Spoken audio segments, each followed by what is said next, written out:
Hello everyone, पता है मेरा एक फ्रेंड है श्याम। उसका होलसेल रेडीमेड गारमेंट्स का बिजनेस है। एक दिन ऐसे ही मैं उसकी शॉप पे गई तो मैंने देखा कि कुछ रिटेलर्स आए। 2-3 रिटेलर्स थे। उन्होंने उसकी शॉप से शॉपिंग किया। करीब 1 लाख रुपए का तीनों ने मिला के शॉपिंग किया। मतलब किसी ने 50,000 का सामान खरीदा, किसी ने 20 का खरीदा, तो किसी ने 30 का। तो ऐसे करके 3 रिटेलर्स हम मान लेते हैं, 3 रिटेलर्स ने 1 लाख रुपए का सामान उससे खरीदा। अब ये तीनों उससे बोलते हैं कि भैया हम तुमको 15 दिन बाद पैसा लौटा देंगे। श्याम भैया, हम आपको 15 दिन बाद पैसे लौटा देंगे। श्याम ने उन पे ट्रस्ट किया। श्याम ने बोला कि चलो ठीक है, 15 दिन बाद पैसे लौटा देना। अब इस कंडीशन में ये जो तीनों लोग हैं ना, ये जो तीनों रिटेलर्स है, वो श्याम के डेटर बन जाएंगे। डेटर मतलब कि देनदार, वो लोग जो कि श्याम को पैसा देंगे। ठीक है, तो ये क्या बन गए, इसके डेटर बन गए। और जो अमाउंट है 1 लाख रुपए, उसको हम बोलेंगे बिजनेस के लिए ट्रेड रिसीवेबल्स।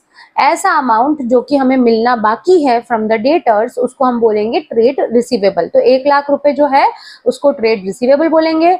और जो इंसान है जिसने कि अमाउंट ड्यू किया है, उन्हें बोलेंगे हम डेटर। ठीक है, अब मान लीजिए श्याम ने बोला कि भैया तुम एक काम करो, एक बिल पे साइन कर दो। तुम एक प्रूफ की तरह, मतलब एक साइन कर दो और बोल दो, प्रॉमिस करो कि भैया हम आपको 15 दिन बाद पैसे लौटा देंगे। तो ये जो बिल है ना, ये लीगली एक्सेप्टेड रहेगा, मतलब कि लीगल डॉक्यूमेंट कहलाता है। It is a legal promise by debtor to repay the amount in future. तो श्याम ने इनसे बोला कि भैया आप एक बिल पे साइन कर दो और बोल दो कि 15 दिन बाद हम आपको पैसे लौटा देंगे। तो ये जो बिल है, इस डॉक्यूमेंट को हम बोलेंगे बिल्स रिसीवेबल। ठीक है, और ये जो बिल्स रिसीवेबल है, उसका जो अमाउंट है 1 लाख रुपए, उस कंडीशन में भी उसे हम क्या बोलेंगे, ट्रेड रिसीवेबल्स।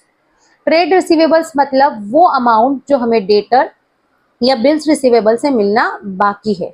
डेटर मतलब वो इंसान जो कि हमें फ्यूचर में पैसा रिटर्न करेगा, है ना, क्योंकि हमने इसे उधार में या तो गुड्स या अपनी सर्विसेज प्रोवाइड की हैं, तो जिससे हमें पैसा लेना बाकी है, उस इंसान को या उस बिजनेस को या उस फर्म को हम बोलते हैं डेटर।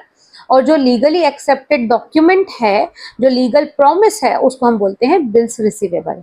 ओके, आई होप कि आपको समझ में आया होगा। अगर समझ में आया तो please like share subscribe. Thank you, bye bye.